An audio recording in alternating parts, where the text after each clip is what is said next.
అందరికీ నమస్కారం. ఈరోజు నుంచి మాఘమాసం ప్రారంభమవుతున్నది కనుక ఈ మాసంలో మాఘపురాణం చదివిన వారికి విన్నవారికి ఎంతో పుణ్యం లభిస్తుంది. ఇక మాఘపురాణం 1వ అధ్యాయంలో ఏముందో చూద్దాం. 1వ అధ్యాయం శౌనకాది మునులు యజ్ఞము చేయ తలపెట్టుట. సకల పురాణములకు ఆలవాలమైన నైమిషారణ్యమునందు ఒకప్పుడు శౌనకాది మహర్షులు లోక కళ్యాణార్థమై ఒక మహాయజ్ఞమును తలపెట్టిరి. ఆ మహాయజ్ఞము పరిసమాప్తమగుటకు ఒక పుష్కర కాలం అనగా 12 సంవత్సరాలు పట్టును. ఎన్ని అడ్డంకులు వచ్చినను ఆ యజ్ఞమును పూర్తి చేయవలెనని దీక్షతో శౌనకాది మునులు తలపెట్టి యజ్ఞస్థలముగా నైమిషారణ్యములో ప్రవహించు గోమతి నదీ తీరమును ఎన్నుకొని ఒక శుభముహూర్తమున యజ్ఞమును ప్రారంభించిరి. అంత పెద్ద యజ్ఞము చూచి తరింపవలెననుడి కోరికలతో భరతఖండము నలుమూలల నుండి తపోధనులెందరో వచ్చి యజ్ఞస్థల సమీపమునందు నివాసములు ఏర్పరచుకొనిరి.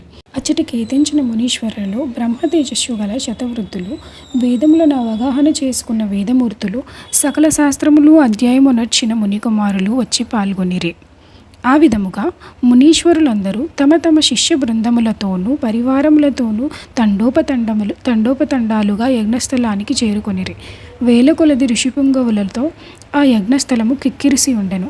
ఆ యాగము సకల లోకములకు శుభకరమైనది, పుణ్యప్రదమైనది. 12 సంవత్సరములు ఏకదాటిగా జరుగుతున్న మహాయజ్ఞమగుట వలన పురాణ పురుషుడకు సుత మహాముని కూడా తన శిష్య బృందములతో వేంచేసి యాగాది కార్యక్రమములలో పాల్గొనిరి.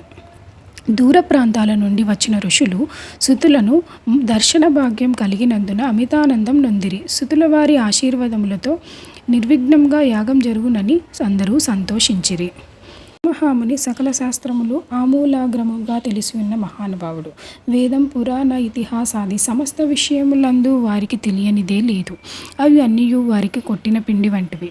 వారి ముఖవర్చస్సు నుండి ప్రకాశించు బ్రహ్మ తేజస్సు, ఎల్లవేళలా నవ్వులొలికించే ముఖారవిందము, మేలిమి బంగారం వలె ప్రకాశించుచున్న శరీరం వర్ణింపనలవి కానివి. అటువంటి పుణ్యపురుషుడగు సుత మహాముని ఆగమమునకు స్వాగతం పలికి సాష్టాంగ దండ ప్రణామములు ఆచరించి యజ్ఞము జరుగు ఆ 12 సంవత్సరములలో ఎన్నెన్నో పురాణగాథలు విని తరించవలెననుడి కోరికతో మునిపుంగవులందరూ వేచి ఉండిరి. వారు శౌనకాది మునుల కోరికలను గ్రహించినారు. ఇటువంటి పుణ్యకార్యములందు పురాణ పఠనం గావించి అశేషముని చిత్తములను తృప్తిపరచుట తన విద్యుక్త ధర్మమని యోచించి వారి కోరికను మన్నించారు. ఒక శుభముహూర్తమున ఆశ్రమవాసులందరూ సుతుల వారికి అర్ఘ్యపాదముల సంగి ఉచితాసనములపై ఆసీనులను చేసి, మునిశ్రేష్ఠ, మునికుల తిలక, ముందు ఎన్నో పురాణ గాథలు తమరు తెలియజేయగా విని ఆనందించి ఉన్నాము. అనేక ఇతిహాసములను ఆలకించి అందలి సారమును గ్రహించి ఉంటిమి. సమయము వచ్చినప్పుడు సకల శాస్త్రములలోని నీతిగతులు మాకు వినిపించుచూనే ఉన్నారు. అయినను మీ బోటి సిద్ధపురుషులు 14 లోకములు సంచారం చేసి ఉన్నందున ఎన్నో విషయాలు మీరు అవగాహన చేసుకొని ఉన్నారు గాన వినదగు విషయములు ఏమైనా ఉన్న ఎడల విరామకాలంలో మాకు వినిపించవలెనని శౌనకాది మునులు ప్రార్థించిరి. ఆ ప్రకారంగా కోరిన శౌనకాది మునులు తన వలన కొత్త సంగతులు తెలుసుకొనవలనడి కుతూహలం కనపరిచినందున వారులను చూచి సుత మహాముని ఇట్లు పలికిరి. మునిపుంగవులారా, మీ మనోవాంఛను గ్రహించి తిని మీరు వినదగిన కథను నాకు తెలిసి ఉన్నంత వరకు విచారించి మీకు తృప్తి కలిగించెదను. ఇటువంటి మహాసమయమున పుణ్యకథలు చెప్పుట వలన నాకు, వినుట వలన మీకు పరమార్థం కలుగునని పలికెను. శౌనకాది మునుల కోరిక.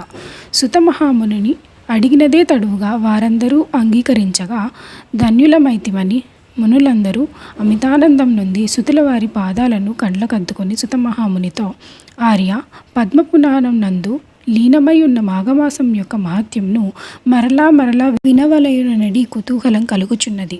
అదియునుగాక రాబోవ మాసం మాఘమాసమే అయినందున ఆ మాసం మహత్యం ఆచరించవలసిన విధానం మాకు వివరించవలసినదిగా కోరిరి. ఆ విధంగా శౌనకాది మునులు ఇతర తపశ్శాలురు కోరుట వలన సుత మహర్షి మికిలి సంతసించి ఇట్లు పలికిరి.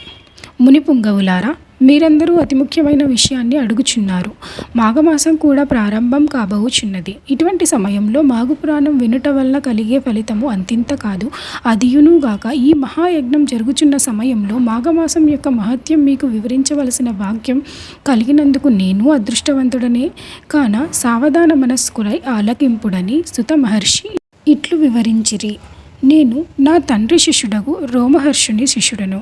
అతడు మహాతపస్వి, జ్ఞాని. నా తండ్రి వద్ద సకల శాస్త్రములు అభ్యసించెను. విశ్వాంశ సంభూతుడు వేదవ్యాస మహర్షికి ప్రియపాత్రుడను. వారి దయ వలన నాకు కలిగిన జ్ఞానంతో మీ వంటి వారు అడిగిన ప్రశ్నలకు జవాబు చెప్పగల శక్తి సామర్థ్యములు కలిగిన వాడైతిని. నేను తెలియజేయుచున్న నీతి బోధలు సకల లోకములకు శుభములు కలుగును. మీరు అడిగినట్లే పూర్వం దిలీప మహారాజుకు తన కులుగురువైన వశిష్ఠ మహాముని మాఘమాస మహత్యమును వివరించినారు. ఆ విషయమునే నేను మీకు వివరించబోచున్నాను. ఇంతటితో మాఘపురాణం యొక్క 1వ అధ్యాయం పూర్తయింది. మరలా 2వ అధ్యాయంతో కలుసుకుందాం.